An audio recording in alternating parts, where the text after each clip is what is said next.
Hola amigos, bienvenidos a una nueva edición de Zona Misterios, como siempre aquí por las pantallas de Canal 5. Hoy tenemos un programa realmente espectacular en lo que refiere a la información. Vamos a arrancar con el tema del Partido de la Muerte, 1942, la Alemania nazi, plena guerra, y precisamente se juntaron todos los jugadores del mundo entero que venían escapando de la guerra de los nazis, y precisamente se terminan enfrentando con ellos en un partido que se denominó el Partido de la Muerte. Hoy también vamos a estar con la historia de este viajero del tiempo, aquel que se hizo llamar como John Titor y que venía supuestamente del año 2036.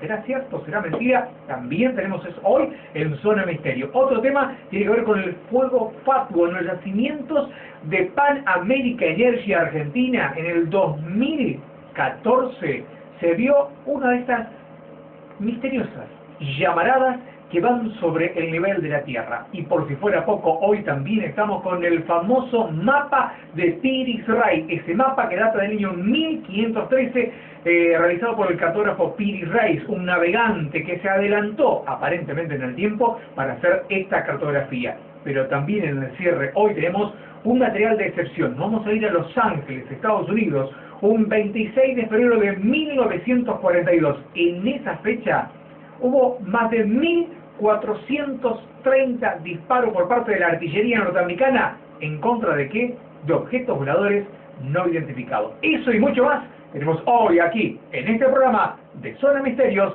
que ya comienza para usted. Hay tantos casos en la historia, tantos hechos terroríficos que son difíciles de creer,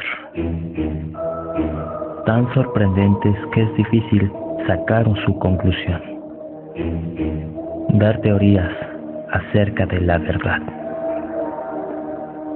Tantos hechos que cada vez quedarás más asombrado de lo misteriosa que puede ser la vida.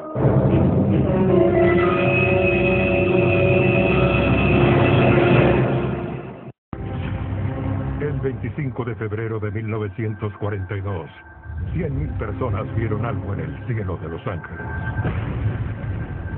Los militares dispararon más de 1.400 proyectiles, sin resultado. Este encuentro fue solo el comienzo.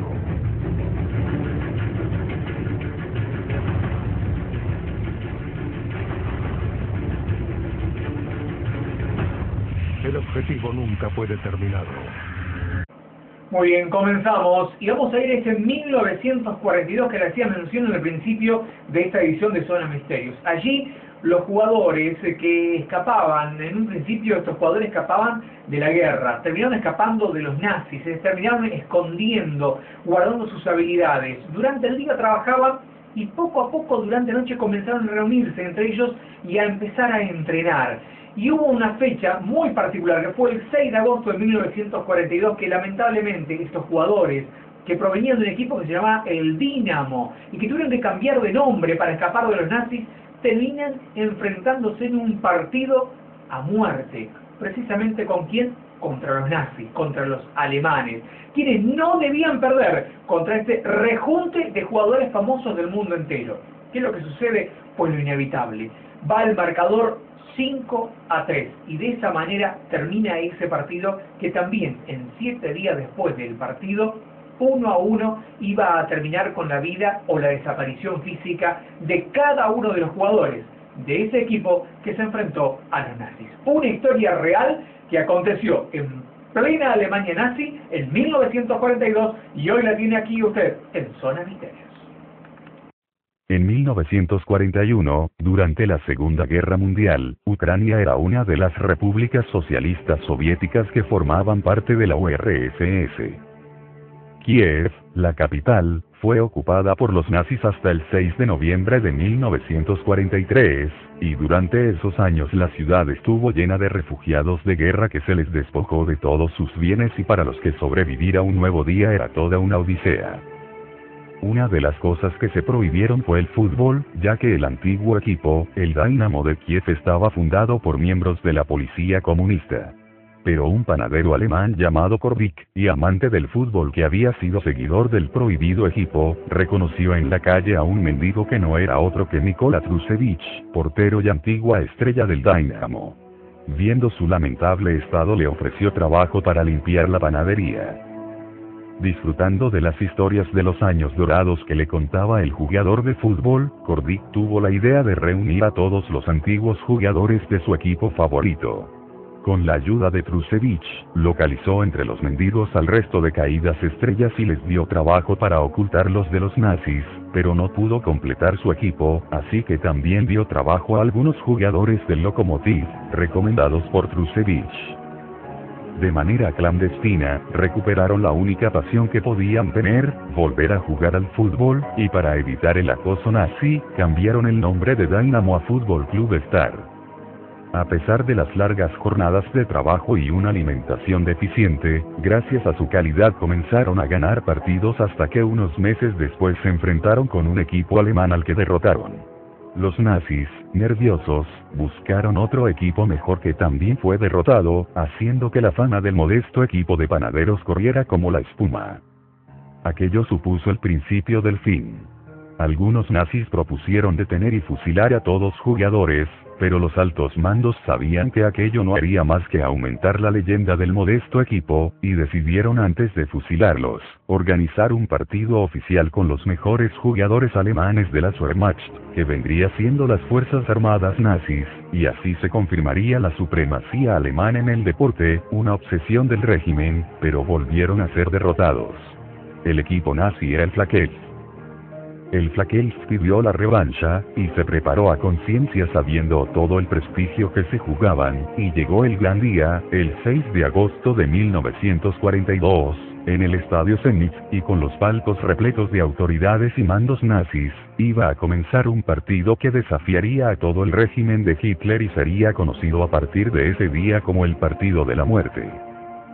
Ya en el vestuario, un nazi dice ser el árbitro y pone como condición esencial que el Star efectúe el saludo nazi, pero esa es la primera provocación, y nada más empezar el partido, los jugadores saludan con la mano en el corazón ante el asombro de los presentes, y en lugar de decir Heil Hitler, gritaron Fiscultura, un eslogan soviético que proclamaba la cultura física.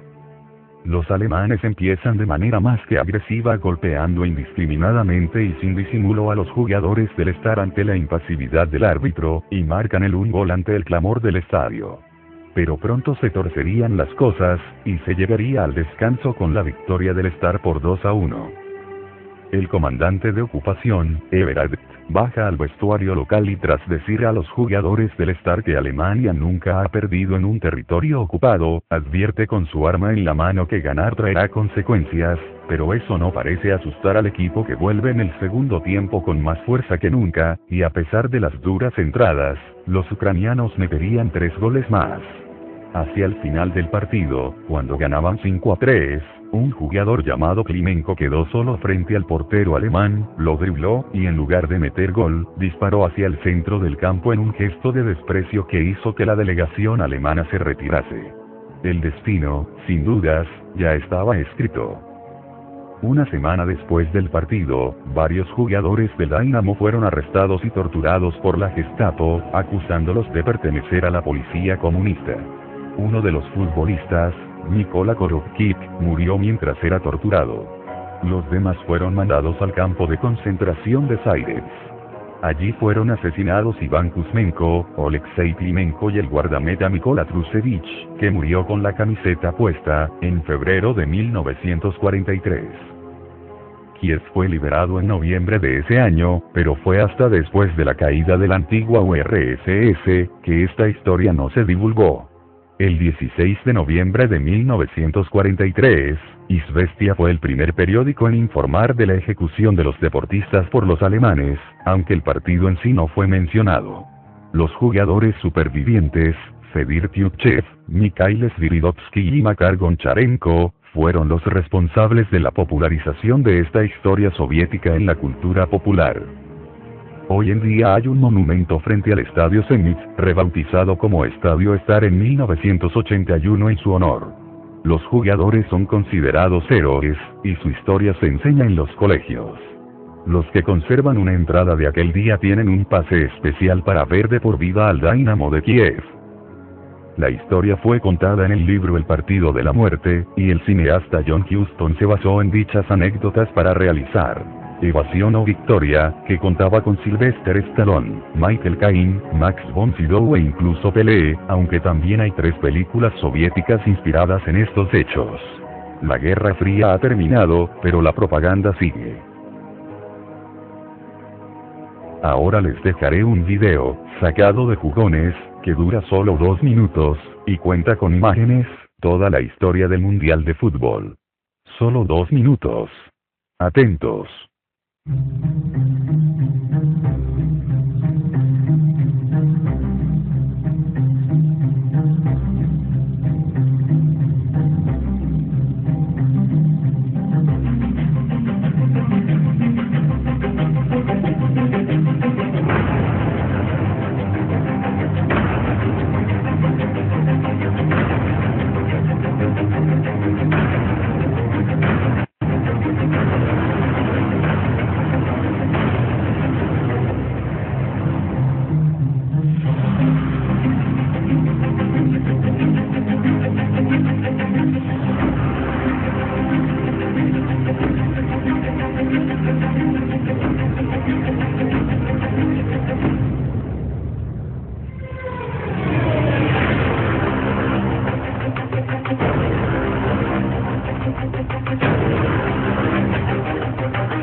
Muy bien, continuamos en Zona Misterios. Y qué increíble este Partido de la Muerte de 1942. Qué historia que esconde el tiempo. Y qué hermoso que es investigar, indagar y sobre todo estudiar la historia del mundo entero. Pero desde una óptica totalmente diferente a la que estamos acostumbrados a estudiar la historia. Buscando esos misterios, esos enigmas que han envuelto y que envuelven todavía a nuestra humanidad. Y uno de esos temas, precisamente, que aún todavía faltan por develar, es el famoso mapa de Pilis Reis. ¿Qué es esto? Es un fragmento de un mapa que se encontraba realizado en cuero de gacela. Esto data del cartógrafo almirante Pilis Reis en 1513, que a su vez había nacido en Galípoli en 1465. Este mapa tiene una particularidad muy especial. en esa época ya se adelantó en el tiempo. Y sin marcar líneas de rumbo, porque no tienen ni latitud ni longitud, está prácticamente tan exacto como los actuales mapas que se pueden dibujar actualmente con la tecnología que existe hoy día. Entonces uno se pregunta, ¿cómo pudo Piri Reis, este cartógrafo almirante que recorrió en sus embarcaciones el mundo entero, poder realizar este mapa tan fidedigno a la comparación de los mapas actuales? Es más, actualmente este tipo de cartografía, es decir, sin líneas de rumbo, se utilizan en aviación. Para ustedes tenemos entonces esta historia, la historia del almirante Piri Reis y su famoso mapa.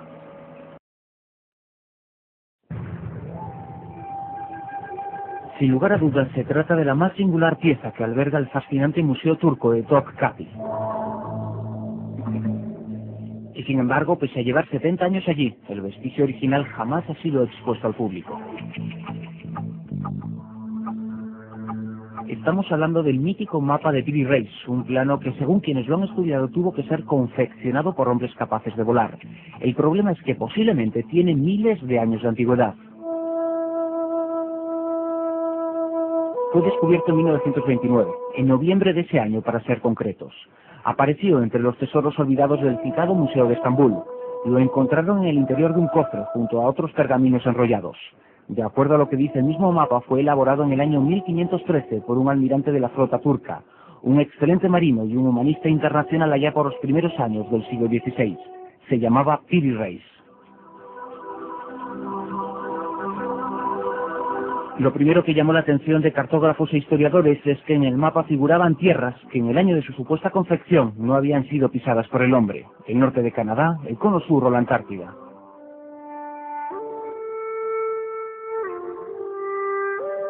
El misterio es mayor, puesto que según Piri Reis dejó escrito, para confeccionarlo se basó en otros mapas ya existentes. Según él, dichos planos sirvieron de guía al propio Cristóbal Colón cuando salió rumbo hacia las Indias. En primer lugar, lo que ponía de manifiesto el mapa es que si Colón tuvo conocimiento de esas mismas fuentes, sabía muy bien dónde iba, ya que en el mapa de Piri Reis, elaborado sobre piel de gacela, queda bien claro que al otro lado del Atlántico existía un nuevo continente. En 1956, el enigmático mapa llegó a manos del capitán de la Marina norteamericana Arlington Mallory, un experto en cartografía antigua. Se dio cuenta de algo muy extraño. Representaba la parte alta del continente antártico y otros accidentes orográficos polares, pero con una particularidad: en el mapa parecían desprovistos de hielo. Había más cosas que no coincidían con un planteamiento lógico. La parte occidental de Cuba aparece en el mapa formado por islotes. Además, los observadores se dieron cuenta de que América y la Antártida estaban unidas por una lengua de tierra. ¿Por qué? Enseguida lo contamos. Charles Hapgood, un profesor de Historia de la Ciencia, descubrió que algunos accidentes orográficos señalados en el mapa eran extraordinariamente precisos, tanto que su autor debería haber sobrevolado aquellas zonas. Pero había más. Las irregularidades antes citadas tenían un sentido. Mostraban la Tierra tal y como era hace nada menos que 6.000 años, cuando la Antártida no estaba cubierta de hielo, cuando estaba unida con América y cuando parte de Cuba estaba hundida en el mar. Y hace 6.000 años no había florecido ninguna civilización. Entonces, ¿quién fue el responsable de la confección de aquel mapa? ¿Quién supo cómo era la Tierra entonces? El enigma de Piri Reis es de gigantescas proporciones y hasta el día de hoy permanece sin resolverse.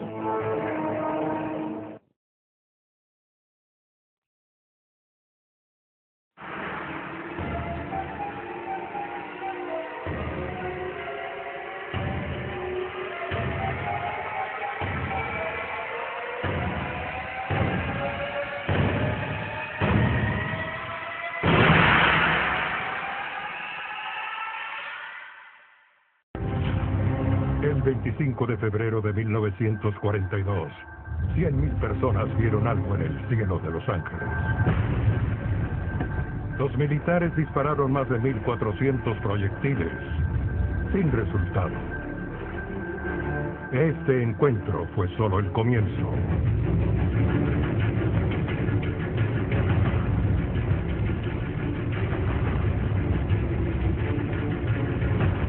El objetivo nunca puede terminar.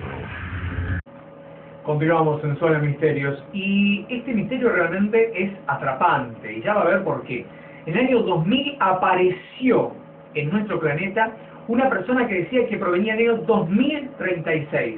Se hacía llamar a sí mismo como John Titor, era de 38 años de edad y supuestamente él decía que era un soldado americano que había venido a este tiempo, a buscar unos códigos de la empresa IBM de computación. Eran códigos que en el año 2036 eran requeridos y que no existían ya para aquel entonces. Inventaron una máquina del tiempo y esa máquina lo transportó al año 2000. John Titor adelantó y vaticinó muchos hechos a lo largo de la historia, hasta su desaparición. Por ejemplo, dijo que en el año 2015 va a haber una guerra mundial que va a exterminar las 3/4 partes del mundo entero. También adelantó que en el año 2036 hay una nueva enfermedad que se denomina CJD y que esta enfermedad termina diezmando prácticamente la mitad de lo que queda del mundo. Y uno se dice, bueno, está hablando de fechas que aún todavía no han llegado. Pero sí adelantó cosas que entre el transcurso del año 2000 y el 2014 se han venido cumpliendo, como la teoría de la relatividad, que ya la conocemos, pero que venía embarcando también el tema de la teoría de los mundos paralelos, que existe la posibilidad de un mundo tan parecido al nuestro, pero con una realidad totalmente diferente, cosa que la NASA ya lo ha explicado en este 2013-2014 a través de la teoría de los agujeros negros, que transmiten desde una dimensión a otra dimensión paralela. John Titor, un caso para investigar, un caso que nosotros traemos para ustedes, para que saquen, obviamente, sus propias conclusiones. La historia de John Titor es increíble, y sea verdad o ficción, lo cierto es que llama muchísimo la atención. Todo empezó el 29 de julio del año 1998, cuando un hombre que se identificó como John Titor envió 2 faxes al señor Art Bell del programa radial Costa a Costa. El texto que contenían estos mensajes estaban tan bien redactados y tenían información tan detallada y específica que el señor Bell sentenció que no podía provenir de cualquier ocioso. Quien intentaba contactarlo tenía ciertos conocimientos claros sobre ingeniería y física, por lo que el señor Bell leyó uno de estos mensajes al aire. Todo quedó como una anécdota divertida para aquel entonces. Pero 2 años después, el 27 de febrero de 2001, John Titor volvió a aparecer, esta vez posteando él mismo en los foros donde los usuarios podían discutir las transmisiones radiales del programa Costa a Costa en Internet. Algunos pocos con buena memoria todavía lo recordaban. John Titor, interactuando directamente con la gente, no tuvo reparos en contar su historia de manera más detallada. Su modo simple pero elaborado de escribir, la forma clara como contestó todas las preguntas que le hicieron y la cantidad de información interesante que ofreció, hizo que su historia pasara a la posteridad. Se identificó como un soldado del año 2036, que estaba viajando por el tiempo en una misión especial encomendada por el gobierno. El primer paso era ir al año 1975 para buscar una computadora IBM 5100 en buenas condiciones y llevarla de vuelta a su tiempo. El motivo era claro: la IBM 5100 contenía información sumamente básica en lenguaje de programación APL que les ayudaría a resolver un bug masivo producido por Unix que estimaban ocurriría en el año 2038. No se sabe exactamente si con la IBM 5100 pretendían en el año 2036 emular un lenguaje básico que evitara el problema, o si más bien, estudiando el antiguo ordenador, entenderían mejor la naturaleza de dicho problema. John Titor afirmó en el año 2001 que se desarrolló una máquina para viajar por el tiempo en el año 2034. luego de varias pruebas exitosas con un reactor a fusión creado por el Instituto Suizo CERN, el mismo que en el año 2012 saltó a la fama por el gran colisionador de hadrones. Según Titor describió, CERN logró producir el primer motor de singularidad en el año 2030. El secreto era que, gracias a la tecnología futura, se podían crear engranajes sumamente sofisticados que lograran rotar a la velocidad suficiente, cercana a la de la luz, para producir una singularidad espacio-tiempo. Es sabido de manera científica, y esto va aparte del tema de John Titor, que si tú lograras viajar a la velocidad de la luz, el tiempo alrededor tuyo se congelaría, verías una versión paralizada del mundo. Pero como explicó John Titor, una vez que viajas por el tiempo, la sola función de ir al pasado crea una línea alternativa, porque solo se requiere la aparición repentina de un objeto del futuro en el pasado para crear una alteración. No importa lo pequeña que sea, no importa que nadie se dé cuenta. Una vez que colocas en el pasado algo que no pertenece a esa época, el tiempo lo audita y así se crea una nueva línea. La idea era ser sutil y dejar dicha alteración temporal en un 0,00,00,001%. De ese modo, no se altera el futuro tal cual está previsto que ocurra. John Titor se jactaba de haberse conocido a sí mismo en el pasado en numerosas ocasiones. Dijo que él no era el único viajero del tiempo. Habían algunos que venían de incluso épocas mucho más adelantadas que la suya, y que en algunas ocasiones el gobierno cometió varios errores. John Titor afirmó que lo notó especialmente porque en la ciudad de Nueva York, donde él estuvo en un período temporal distinto, apareció un rascacielos que no existía en su línea temporal, entre otros cambios menores que consideraron no tan peligrosos. Hasta aquí la historia es apasionante. A pesar de los elaborados conocimientos en física e ingeniería del sujeto que se presentó bajo lo que probablemente era el seudónimo de John Titor, algunas personas naturalmente se lo tomaron a guasa, y es a partir de este punto, llevado de la mano con todos quienes recuerdan a este sujeto, que la historia toma un giro oscuro hacia lo perturbador. John Titor, en el año 2001, advirtió sobre varias cosas que sucederían en el futuro. Para empezar, la guerra en Irak. No solamente eso, sino que además, casi 3 años antes de que dicha guerra estallara, en una época donde otra invasión a Irak era impensable, Titor escribió que Estados Unidos invadiría a este país del Medio Oriente usando como excusa que estaban desarrollando armas de destrucción masiva. Las palabras de este supuesto viajero del tiempo se cumplieron al pie de la letra. Predijo, además, que la enfermedad de las vacas locas llegaría a los Estados Unidos, cosa que ocurrió en el año 2004. Dijo que en el campo de la astrofísica harían descubrimientos enormes, cosa que en los siguientes 10 años sucedería al pie de la letra.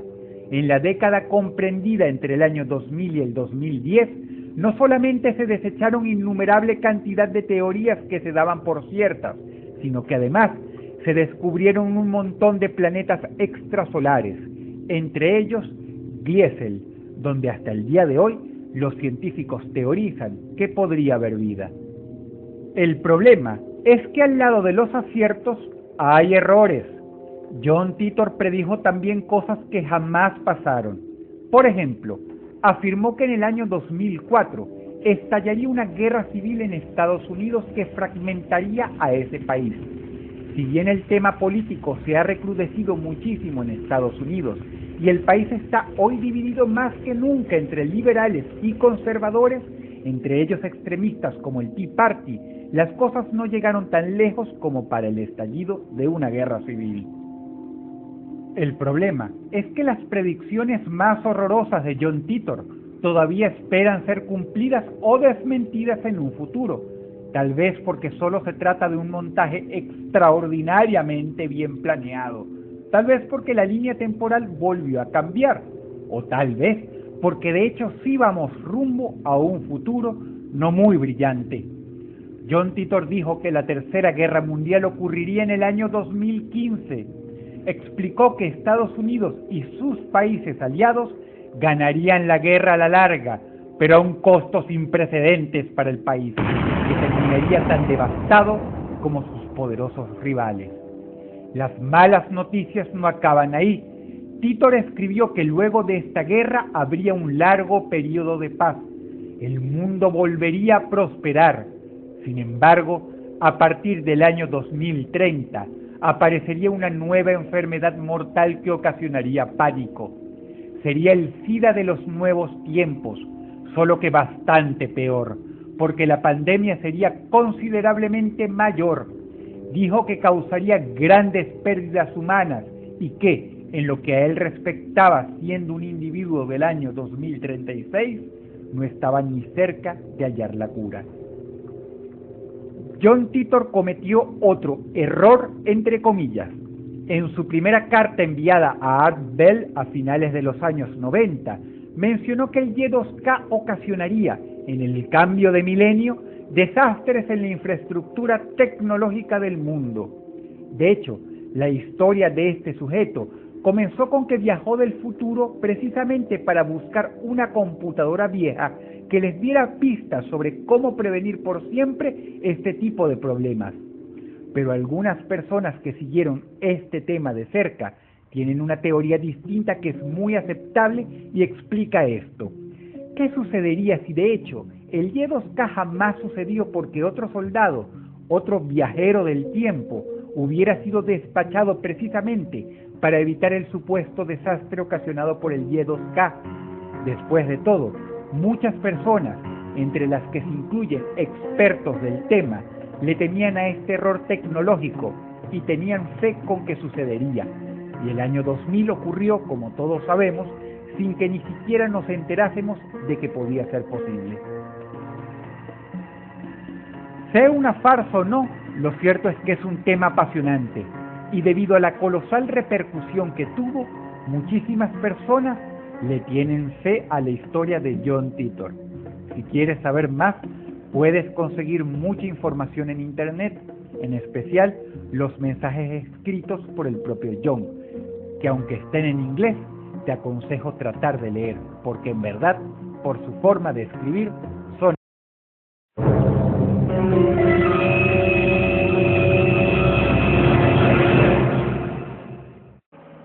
Proseguimos en Zona Misterios y tal como lo tenemos acostumbrado, con material de primerísima mano, con material exclusivo y por sobre todo agradeciendo los contactos que tenemos en el mundo entero, pudimos acceder a una filmación ultra secreta de Rusia y de los Estados Unidos en compartido.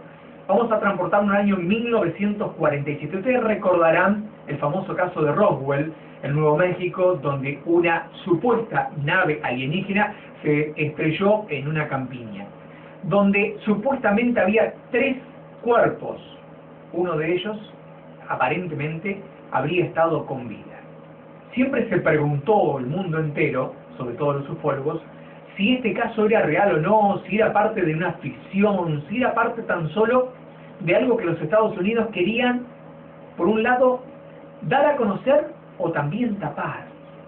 Y nosotros pudimos acceder a una filmación, volvemos a reiterar, que data de 1947, que es original de Rusia, gracias a contactos que tenemos en el mundo entero y que hoy aquí en Zona Misterio colocamos a disposición de ustedes.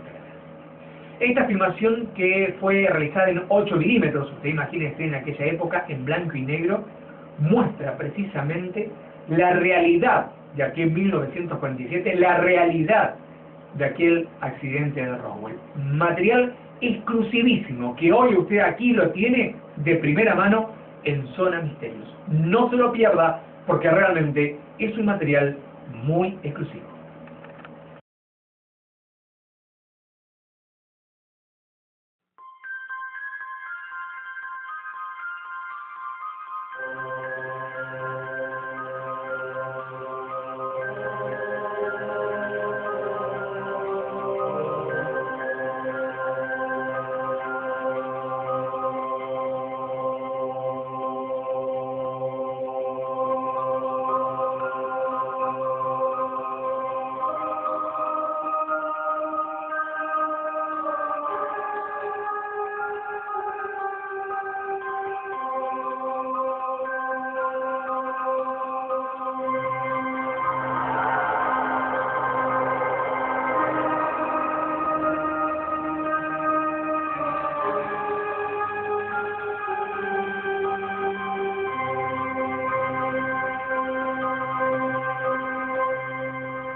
25 de febrero de 1942, 100.000 personas vieron algo en el cielo de Los Ángeles.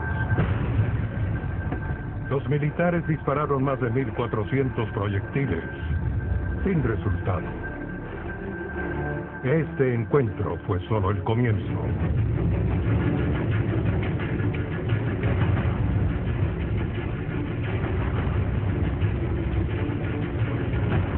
El objetivo nunca fue determinado. En Zona de Misterios ahora nos vemos un poco más al presente. Vamos a venir al año 2013, precisamente en los yacimientos de Pan American Energy, que son establecimientos que se encuentran en la zona sur de la República Argentina, yacimientos petrolíferos. Un obrero tuvo la oportunidad de filmar un famoso fuego fatuo, esas llamas luminiscentes de color azul que van alrededor de la Tierra, que antiguamente se creían que estos eran espíritus que salían de la Tierra a pedir ayuda. Fuego fatuo en la Argentina, 2013, un material increíble filmado por un trabajador del yacimiento de Pan American Energy que está trabajando, reitero, aquí en nuestro suelo argentino, en el sur de la Argentina más precisamente.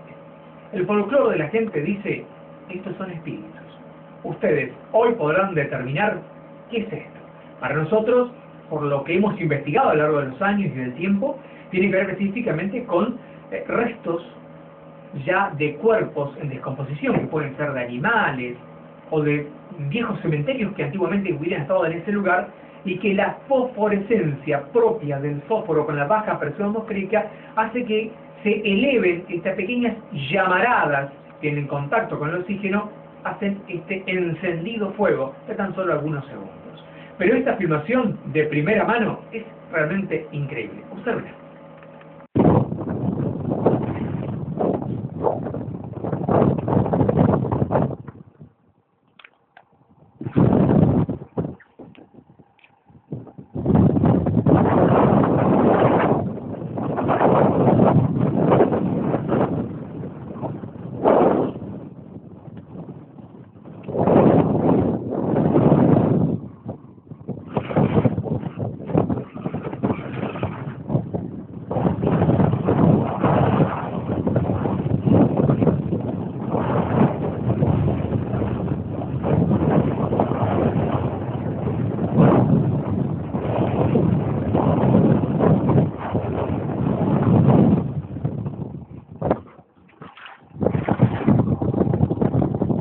¡Saludito!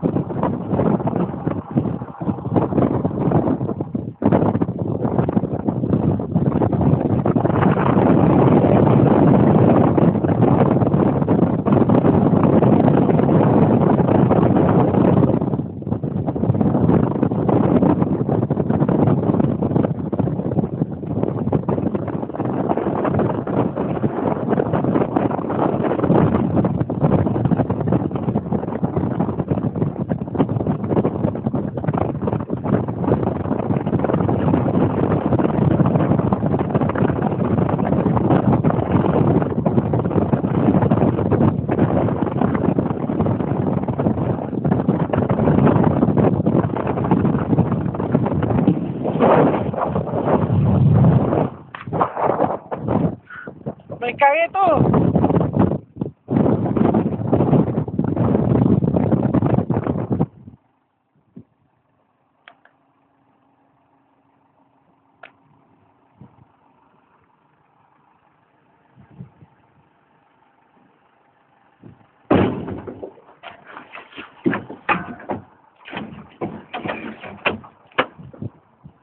¿Usted sabe, Monte, que se veía una persona ahí en el medio de una batería?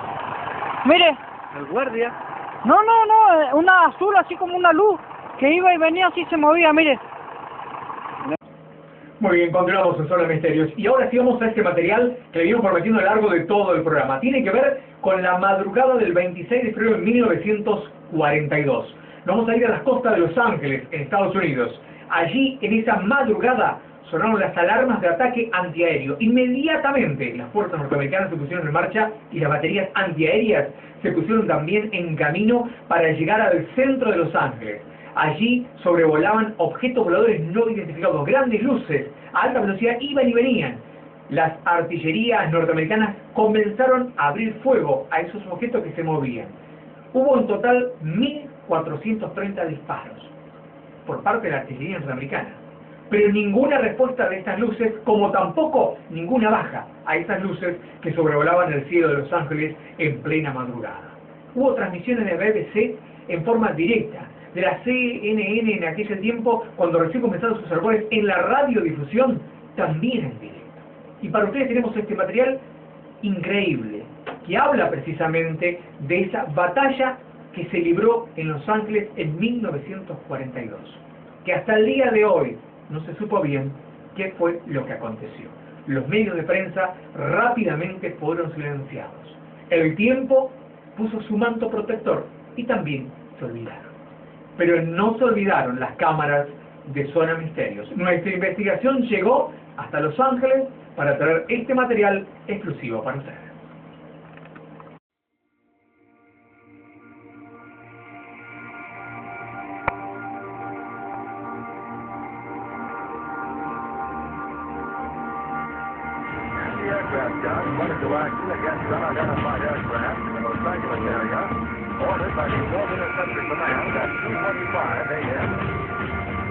The unidentified object moved slowly down the Pacific coast from Santa Monica and disappeared south of Long Beach. Searchlights closely followed the object down the coast and kept it present in their place. Shells anticipated a crossing getting object and down at their position.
Military actually fired upon a UFO. The next day, the military told the press it was nothing but a weather balloon. Another report was that they fired at nothing due to warnings. The Army was not too pleased with these reports. If they could not bring down a weather balloon with almost 1,500 rounds fired and direct hits, then what would they be able to do firing at real enemy targets? This was the first time official denial was put into motion regarding UFOs.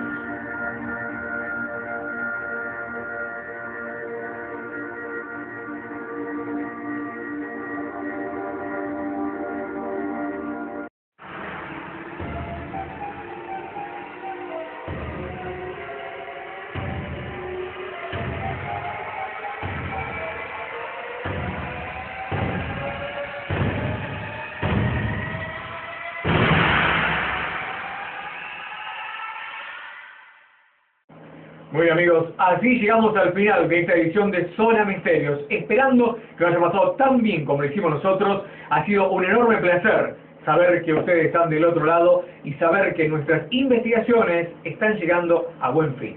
Muchísimas gracias por acompañarnos y los esperamos dentro de 7 días nuevamente a este mismo horario y en este mismo canal, Canal 5, para seguir develando más misterios y enigmas del mundo entero.